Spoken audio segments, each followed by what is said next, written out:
I'm pleased to introduce Dominic Dhaniram. Hey, thank you for having me, James. Getting wheeled into an OR.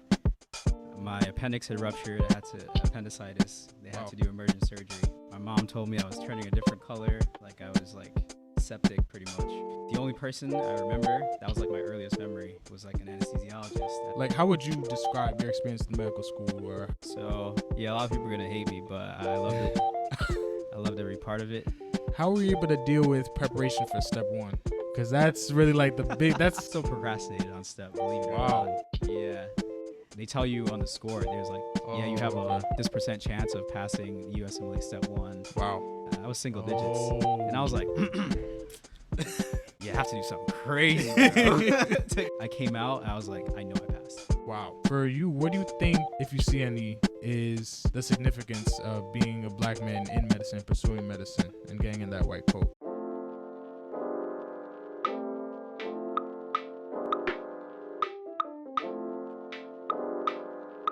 Hey, my name is James Charpentier, and welcome to Less Than 3%, where we talk about healthcare, my journey becoming a physician, and really anything from the perspective of a black male pursuing medicine.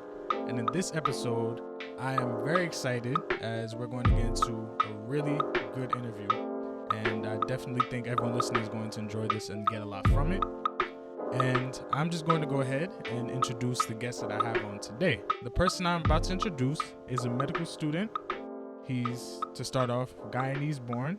He has earned a BS degree in biomedical sciences from the Sophie Davis School of Biomedical Education. He is currently a member of the class of 2024 in the CUNY School of Medicine. He is applying into anesthesia. He has a number of accomplishments, including being involved in research in alternative treatments for chronic pain, being a mentor for a group known as In Arm's Reach, another group known as Switch It Up, Break It Down, and the Sophie Davis Pipeline Program. He is also a former track lead and has a number of hobbies, including video games, traveling, cycling, and even more. So with all that being said, I am pleased to introduce Dominic Dhaniram. Hey, thank you for having me, James. It's a pleasure.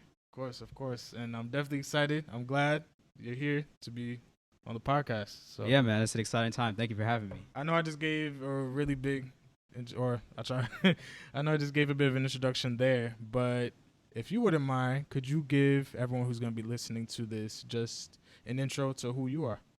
Yeah, so my name is Dominic. I grew up in Guyana, moved over here when I was about 10 years old, grew up out in South Jamaica, Queens by Baisley. Shout out to whoever's from Baisley, South Side.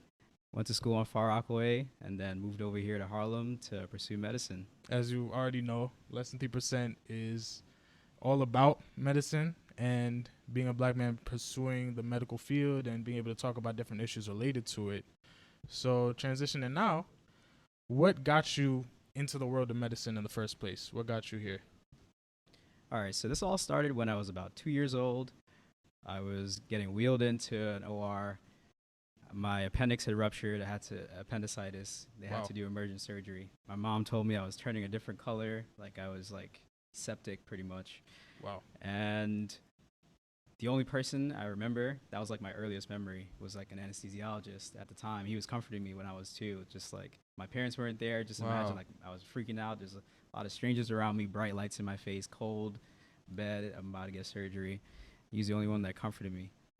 Mm-hmm. And then going into high school, I got the opportunity to volunteer with the Guyana Red Cross for disaster relief. There was like flooding, and I pretty much volunteered, did like suturing on people, like taking histories and just like regular basic triaging. And then I found out about Sophie Davis, and I thought, medicine is something definitely I could do. I love science. Science was like my favorite subject in school. I would always like go outside and do science research on my own, like just to know more about science, because science was like the best thing for me.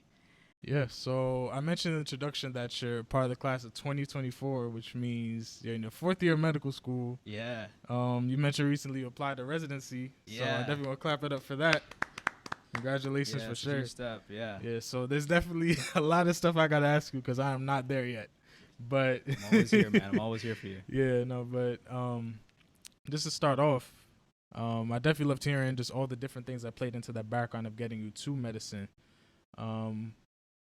What got you, if you feel like you haven't already answered this, what got you in the position to specifically want to be the physician in the room and be that person taking charge in that sense? I think it was my love for physiology, like really, really early on. I just thought that, yeah, I want to master physiology. Anesthesiologists are like masters of physiology, like everywhere in the body. And I just love seeing immediate changes with physiology and pharmacology intertwined. Yeah. And I just wanted to be a professional at that. And physiology is just how our body works. It's a big part of how we operate. And I wanted to be in charge of that. And specifically, I'm looking into critical care anesthesia. So I want to be managing even more critically ill patients. Yeah. Yeah. So that's definitely something I want to ask y'all pretty soon. That's definitely amazing to hear. In terms of just this journey that you've gone through, first through your the undergrad years and then going through 4 years of medical school at this point, what do you think are probably some of the most important things that you've gained, like as you've gone along that track, as you've seen yourself grow as a student, as a person, all those things? I would say the best thing I've gained along this journey are my friends. Your bros, I have my friends, close group. I have my bros, I have my sisters too. They always have your back no matter what. And you can even go into practice with them like later on, and that's just something you build. Me personally, I'm planning to do some real estate with my boys after we graduate, and it's just going to be generational wealth for us, It's going to be powerful black men all over. Don't worry. Those are some cool ambitions for sure. Like thinking not just, because it's like the relationships that you build also forever. They're forever. You're bonded forever. These 7 years, especially so young in your life too, and you kind of just like are with each other for so long. You just have to just be good friends. You're just going to end up being good friends with a lot of people. And those people are going to be successful just as you in their fields. And it's going to be great to have that kind of network. You mentioned a lot about like the program, that you've gone through and everything, and in terms of undergrad medical school and all of that. And one thing that I even asked this pretty recently on another interview, ultimately, whoever wants to become a doctor, you're going through medical school. It's not just kind of college and then you become a physician, but there's an entire dedicated school that you're committing, at least 4 years of your life to be able to get, through that road and then get yourself in a white coat. So one of the things I often hear, a lot of times, or one of the things I think about quite a bit is a lot of the differing opinions and views that people have in terms of their experience through medical school or their experience through residency. In terms of what people often think about with med school being a very difficult path, would you say it's probably, like, how would you describe your experience in medical school, or how difficult do you feel like that was for you? So, a lot of people are going to hate me, but I loved it. I loved every part of it. It's because we chose it, we signed up for this. We made a conscious decision to pursue medicine. Being a physician is going to be a difficult job. You're going to be learning for the rest of your life. You're going to be taking exams for the rest of your life because we passed that threshold. There's a certain age group right now that doesn't have to take like re-examinations, but anything below that, now you have to re-examine every few years for like a board certification. So we missed that. But yeah, I definitely committed like a long time ago in my head, like this is what I want and I'm going to do whatever I want to get it. And so I'm also one of those people that like think about everything in a positive lens. Like I will almost never bring up anything negative. I just love like thinking about positivity. So school for me was like a really, really great and bright experience. It's because like I made it like a great experience for me. It's like what you make of it. Yeah. So my M1 years and 2 were all online. So that was like the best part, if I'm gonna be honest. And I was also one of those kids that like worked under pressure. Yeah, they say don't procrastinate. I'm not gonna encourage you to procrastinate, but I'm also gonna say that it's possible. Wow, that's definitely not me. It's possible to procrastinate. I'm like one of those like 2 weeks before the test. Wow. I like the crunch. I like the pressure. The pressure of it. And then I just get through everything and then go along. So yeah, it's not like super difficult. It's just like taking the time to learn it, really. Yeah. Because, we're all capable young minds, Yeah, it's based on your drive. How much do you want this? Yeah. And yeah, I wanted it a lot. And that's why I just kept going to the end. Yeah. So going off of that point, what do you think was probably the biggest or one of the biggest obstacles you faced in being able to get all those things done, and how did you go about overcoming that? For a long time, my biggest obstacle was testing. Yeah, because I didn't start out strong in coming into the program. I failed my first exam, the first exam, because I didn't even know we had an exam. Yeah. I was in the lounge playing ping pong. My other friend came in. She said, "Tom, you ready for our exam?" I think they're joking, you know. They're just messing with me. I'm like, what exam? My ping pong partner, he's like, "Bro, we got an exam in like 20 minutes." I'm like, "Bro, what? That's mad, bro. That's mad." Then I was like, "Oh my gosh. Okay, so it's bio. How hard can it be?" You know, we took AP bio in school. We were like, so I was just, one of those naive kids, like, "Oh yeah, I'll be fine. I'll be fine." Yeah, it was not fine. They got me. They got me. Professor emailed me. He was like, "Bro, come see me." I was like, "Okay, all right, I'm coming. Went to him. He's like, "You need to get like a 90 and above in every single one of my tests to pass." Whoa. To just pass. I was like, "Oh my gosh." I have to pull off a miracle, bro. And I did pull off the miracle. I pulled it off. Now, how did that happen? Man, so I'm a textbook person. Oh, yeah, really? I just read the textbook. Like, interesting. I'm a textbook guy. First aid, I just read. Like, that's how I got through all of medical school, just first aid. And then neuro was the only time I ventured out and read that guy's textbook. Neuroanatomy, Text and Atlas, 5th edition by John D. Martin. Oh, you remember? Because I read it front to back, bro. Front to back. And that was also my best class anyway. But yeah, man, no, I didn't start as a great student, so yeah. So. Testing was definitely an obstacle for me. And then, I just talked to myself. I was like, bro, like, how much do you want this? Like, be serious about your work. Try to buckle down, like, improve yourself, improve your work ethic. You know what you're in for. And then, I call it clutching up. And I've had to clutch up every single class in the school. And you made it. Yeah, I made it. And so then going off of that, especially definitely clutching up and being able to put in the work. Yeah. How would you find being able to balance the work that you had to put in with also life in general as a medical student? Because I know that can definitely be, a struggle for a lot of us. Yeah. I always have the mentality of like my health first. So from the jump, I was like, yeah, this school is not going to kill me. Like, it's a very hard profession. People like, unfortunately have those like circumstances. But I told myself, like, don't let it get close to that point. Like, you can just leave. Like, there's other things you can do related to medicine. There's other things you can do if you want to make money. There's other things you can do. Everyone else has like a passion of their own. So there are other things we can do. And if this is too stressful on my mental, like, I would have went away, But I'm one of those people that definitely prioritizes fun over everything else. So yeah, I always made time for like myself. Self-care is the best kind of care. I always tell people because I had an old teacher a long time ago. He told me, yeah, when you have like a nice Jaguar, right, you're going to put premium oil in it. You're going to get like synthetic oil changes. You're going to have the best of the best on the car. Yeah. And he's like, what are you doing for yourself? Yeah. What are you putting in your body? Like, what are you doing for yourself? I'm like, oh my gosh, you're right. Like, I would definitely do this for a car, but like, what am I doing? Like, to me, I have to care for myself too. So ever since that, I've just been, self-care is the best kind of care. I buy gifts for myself. I send it to myself. Send it to yourself. Yeah, I send it to myself. I'm like, keep it up from Dom. Like, that's what I do. Yeah, like the Amazon. Yeah, you're your best motivator, and yeah. So still sticking with like the medical school aspect, if there was one thing that you could change about medical school, what do you think it would be?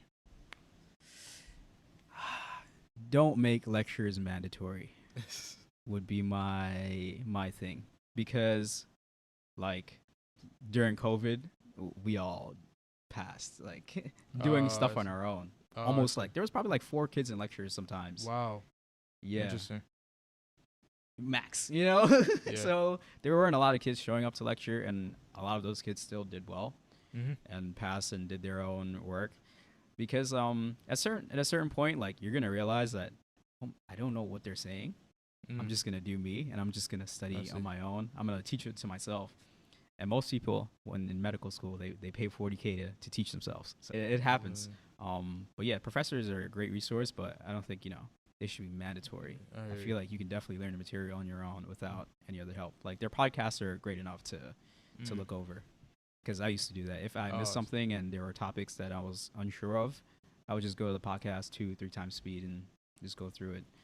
I didn't have to do the lecture, which was like an hour. I could do it in like half an hour to 20 minutes. It's more time for me. Yeah, definitely going off of that. I definitely think there's an aspect of a lot of variability with how like different students are able to function in med school. That's one thing I notice a lot, whether it's like amongst peers or just people in general in the school. Like, there's definitely a lot of different ways people are able to be strategic about being able to get the information down and break it down and understand in a way that helps them. So that's one thing. What's one of the things I feel like I noticed definitely earlier on. I say there's definitely a couple of ways where I'm different from a lot of the medical students, but it's like people seem to find like their own things you all that have just your clicks own for quirks. them. Yeah. So yeah, that's definitely interesting.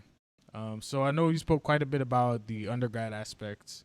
You spoke a little bit about like even just a preclinical thing, that being on Zoom and how you're able to function and get through those things. So for someone like myself who's as of right now in my first year of med school, I still got quite a ways to go. How were you able to deal with preparation for step 1? Because that's really like the big, that's kind of the big exam for people who are still in like their pre-clerkships, like the big thing everybody's thinking about. I'm a very unorthodox student. Sure you can surmise from this interview by now. So I still procrastinated on step, believe it or not. Yeah. Trust. I definitely procrastinated. I want to know how you did this. The only thing like I kept from the entire 2 years, M1, M2, was neuro, and that was because it was our last module, and it was the only module I tried on. Wow. Yeah, because I liked it. That's the stuff I liked for a long time. Neuroscience was something I liked for a long time ago. Yeah. So I was very interested, and that's why I committed time to it. So I had that, and that was all I knew for the entire 2 years. I actually have a Reddit post. Yeah, I have like a lot of like thumbs ups on it of like a struggle bus. I was like, struggle bus, if you're down bad, like this is what I did.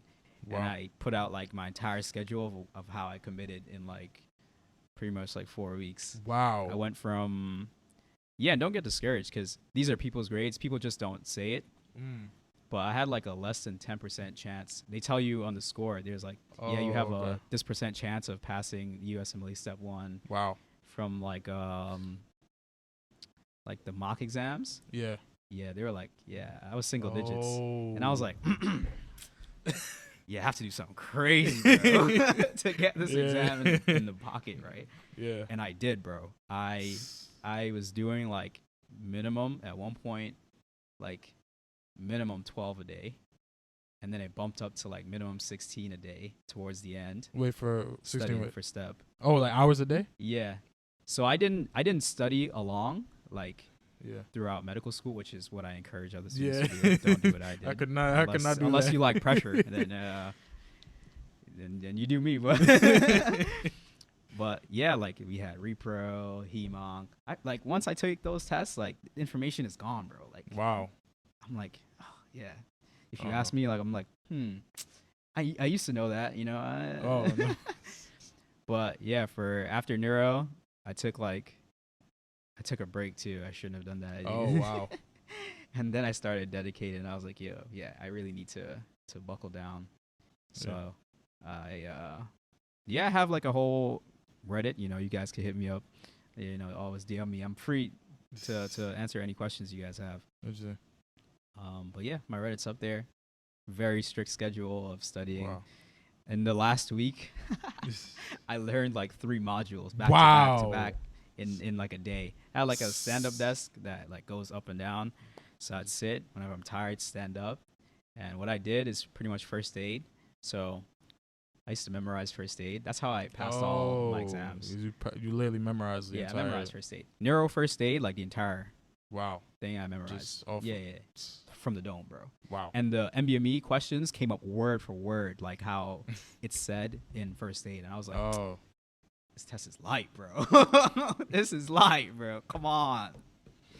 It got up to the point for neuro, where I just needed like a 50 to get like equivalent of like an A. But yeah, that last week, like the Monday, I learned like GI. The Tuesday I learned Palm, and then the Wednesday I learned Repro. All from first aid, express videos, bro. Clutch. I was a machine. Took the test, bro. I came out, I was like, I know I passed. Wow. That test was so easy, bro. Yeah. And I know people are going to hate me. I've never heard a story like this. I know people are going to hate me. It's also dependent on your form. You can have a form where you know everything on it, and then you can have a form where like everything you didn't study is on that. Like it really depends on your form. Wow. It's a question bank. They yeah, well, I think the entire thing you just broke down, I think one thing that I keep thinking of, I think it actually shows a lot of discipline.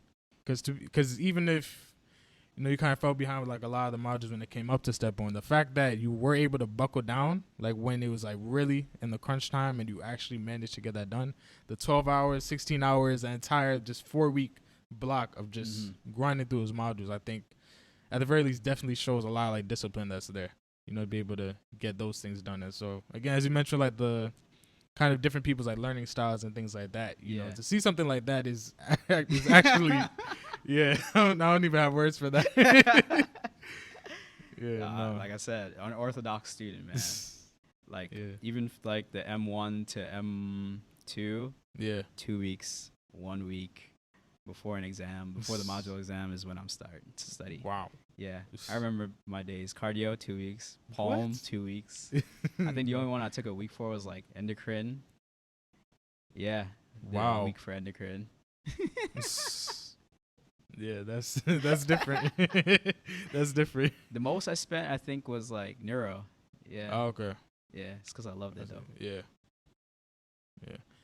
All right, so going off of that, and passing step one, in that sort of unorthodox fashion, when you actually got to your M3 years in, and that entire thing, how did you navigate through like clinical rotations? Because then going to the third year, being in the hospital setting now, starting to adjust a different environment, kind of being a student in that sort of setting, how did that end up going? Yeah, well, I'm gonna bring this back all the way to perspective. My perspective on things is always positive, so I'm only going to speak about the positive things that pretty much happened during my clinical years. Like, it's what you make of it, really. It really is. If you go forth and, like, take charge of your education in there, like, you will learn, like, way more than you thought you would have, and you're going to have a better experience overall. Yeah. Especially attendings, like, when you're there, they love to see medical students that take interest. Even if you're not interested in that specialty, like, just imagine, like, you're never going to do this again, so you might as well try to do it now. I think about that. Like, this is your last chance to pretty much to actually be in that specialty. Yeah. So, yeah, I pretty much took it like that, like, every day. And then I remembered to keep in mind that you're going to be a doctor. Like, treat your patients as if they were a sibling or your parent. Yeah. Like, they should all get that kind of respect. And yeah, it showed in how I interacted with patients. From all of our training, cultural competency, social determinants of health, we're able to like understand where they're coming from. And even students, like, they come from their background too. Like, a lot of my patients, they're like, man, I wish you were my doctor. Like, I wish I had you instead of this guy, or I had instead of her. Like, you're going to hear that a lot during your career. I know you will. But the black patients, man, they love to see us, like, every time. Yeah, I had somebody on who was talking about that. Hospital, man, every time they acknowledge your presence there, and they praise you. They're like, yo, keep it going. They motivate you to keep going, and it's always like something positive. Yeah, because that representation. Yeah. It's definitely always good to see that type of support for sure. Yeah. Probably my last bit about your school experience. What do you think was probably the most memorable experience you've had in your time in med school? Oh, I think it's studying for step one. I'm going to say that. Wow. Yeah, I can see why. That was the most, I would say, unhealthy time in my life. Wow. Bro. And I think that's for everyone else, too. It's like one of the times, like, bro, I didn't see the sun for days, bro, because I was like, I need to commit to this. This is going to be only it. And I told my family group chats, I was like, call me only in emergencies. Like, Wow. I'm not speaking to no one. Sometimes the most people I speak to is like my one roommate, like, Wow. in a day. Yeah. And he would have the same experience too. Wow. That's how like unhealthy it was. I was lacking vitamin D, man. And then I also had kidney stones. Oh. So, yeah, I was passing kidney stones while I was taking step 1. Really painful. Really painful. Yeah. Also happened again in step 2. So I don't know if it's like stress-induced stones or like it's because I'm just dehydrated from studying and not drinking water. That's what I think it is. Yeah. So much pain. I went to the ED and they did like all the scans and stuff. That's how I found out I had kidney stones. That's how you found. Yeah. So. Yeah, I'd say that was the toughest part of medical school and the most memorable part because that's the most I've ever studied too. I'd say that. The most I've ever studied in one time, the most I've ever committed myself to just like focusing on one thing at one time. Well, yeah, I'm sure that's a lot of other people's times. Yeah. Because step two is way easier than step 1. Technically, the material is harder if you look at it. But just from your third year and what you're doing during your third year, it's like repetition. Yeah, it's much easier.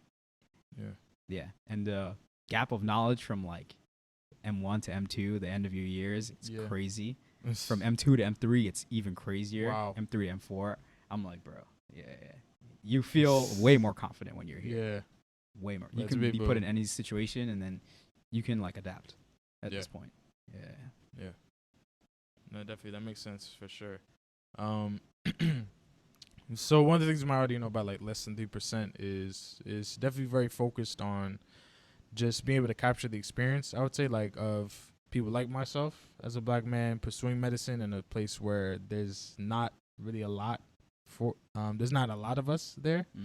And there's still we're still making room, still starting to grow in this field. And so one of the things I've definitely taken upon myself with this podcast to capture is really just understanding a lot of just the importance in terms of like diversity in medicine, in terms of people from like different ethnic backgrounds being able to get involved in medicine and medicine to be able to grow and be able to take care of patients from underserved backgrounds, all those different things.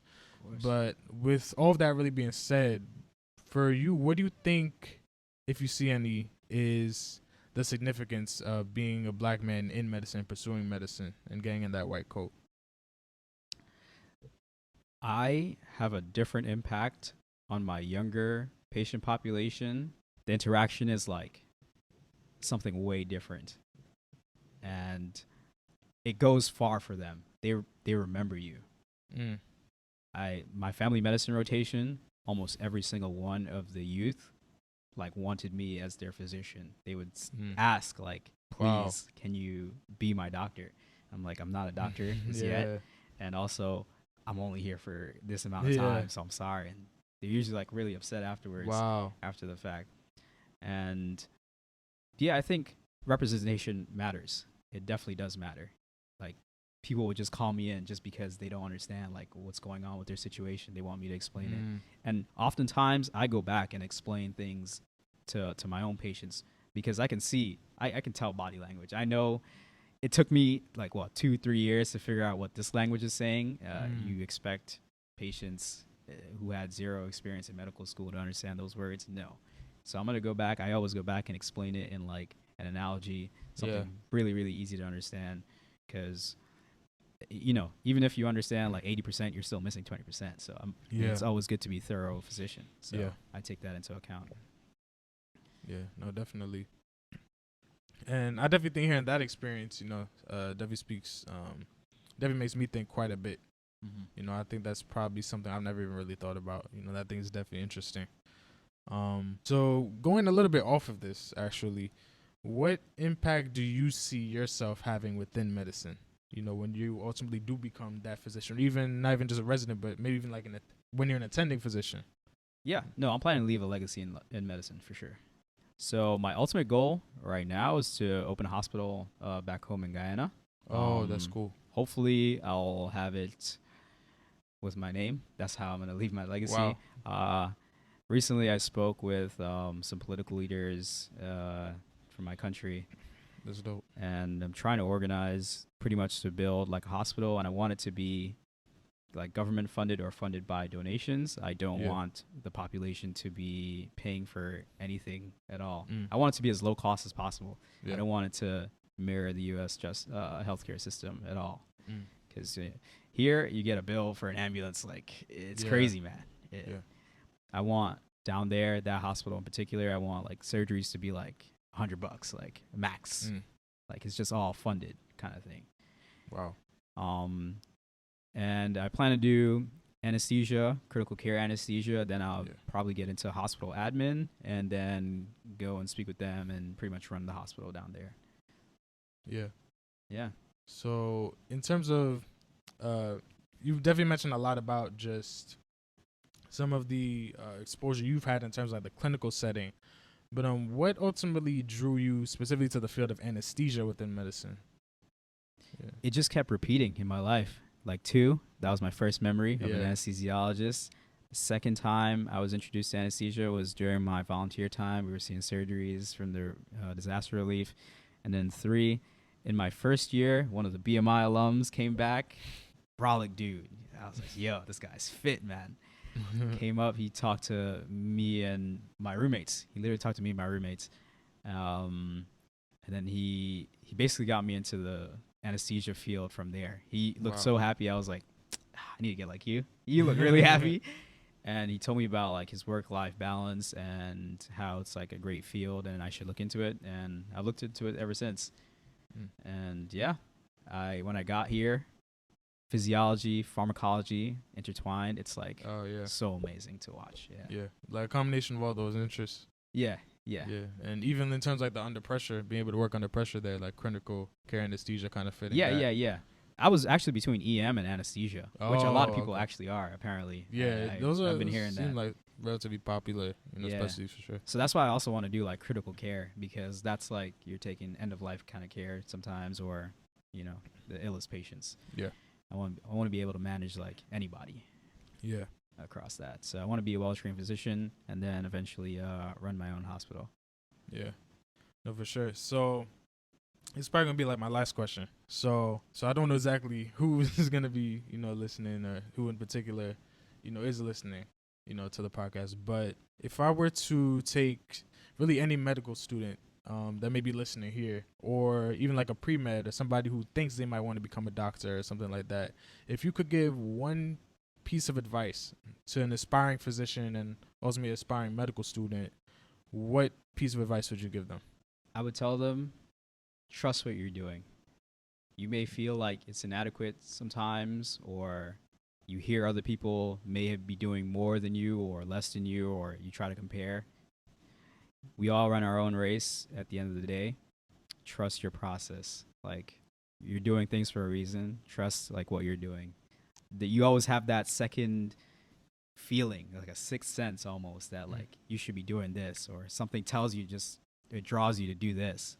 You're doing that. You're studying. You're going. You keep on doing what you want to do. You go for what you want.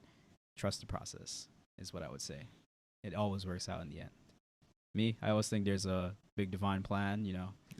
Where you're meant to be, you're gonna be. So I always say trust the process. Yeah, no, that's definitely a great piece of advice for sure, and ultimately just being able to push forward, and keep, trying to, accomplish ultimately what, you're setting out to do, in terms of being a physician. So, yeah, definitely appreciate you coming on the podcast. This has been a great episode. Definitely got to learn a lot myself. I appreciate you having me. Yeah, of course. Yeah, so with all of that being said, that pretty much wraps up this episode. So I definitely appreciate anyone who's stuck through and listened to this episode. I definitely hope anyone who's listening has gotten a lot from this episode. I'm definitely sure a lot of people did. And so with that, I'll see you in the next one.